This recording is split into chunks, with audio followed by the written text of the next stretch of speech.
What's up YouTube, welcome to Code Builders. In this tutorial, I will tell you how you can find the largest and the smallest element in the array. So let's begin. First of all, we will include IOStream library as usual.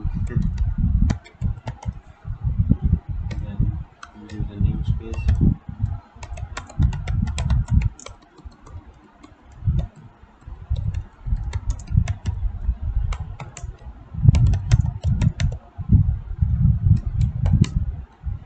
Here we will take the input from the user, size, then create an array of size. Then after that we will ask the user to enter the size of the array, enter the size of the array, put a comma, then int size. After that we will go to count to the into the elements of your array.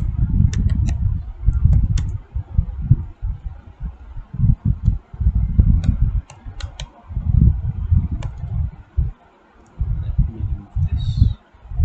We will then use a for loop to get the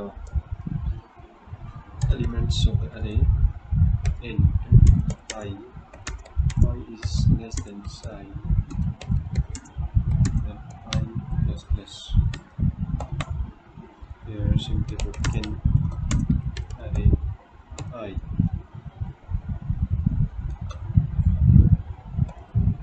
After that we will assign the variable for largest equals to array I. It means that first initially the largest value of the array would be array at 0 index. It means the first element of the array will be the largest. Then we will create a for loop. In this for loop, first we will create a for loop into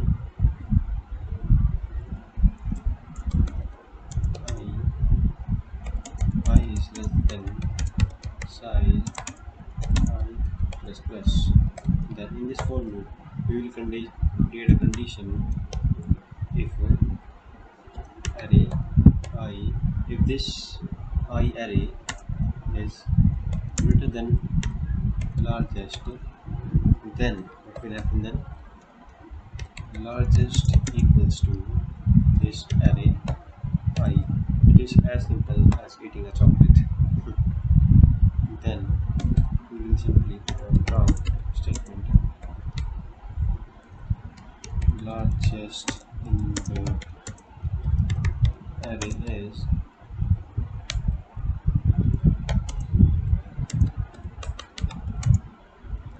simply largest. Then we will run the program. Let's see. Okay, there is an error.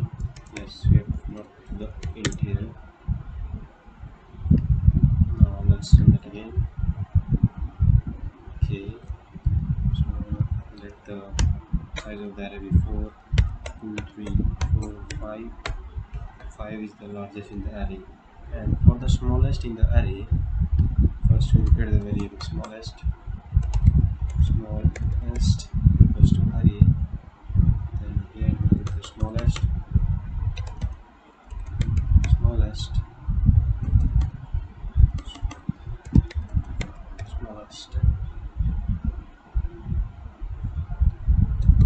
wait, yes, yes. Now for array in I, it should be less than the smallest value. So let me change it here also. Now run this program. Size of array 4, 3, 4, 5, 6, 0. Okay. Okay guys, here in int I, where we have defined this variable, we have to put in it as 0. Then after this, if I run this program and the size of array, then 3, 4, 5, 6, it will give the smallest array. So thank you. If you have any kind of doubt, you can ask me in the comment box. And thanks. I'll meet you in the next tutorial.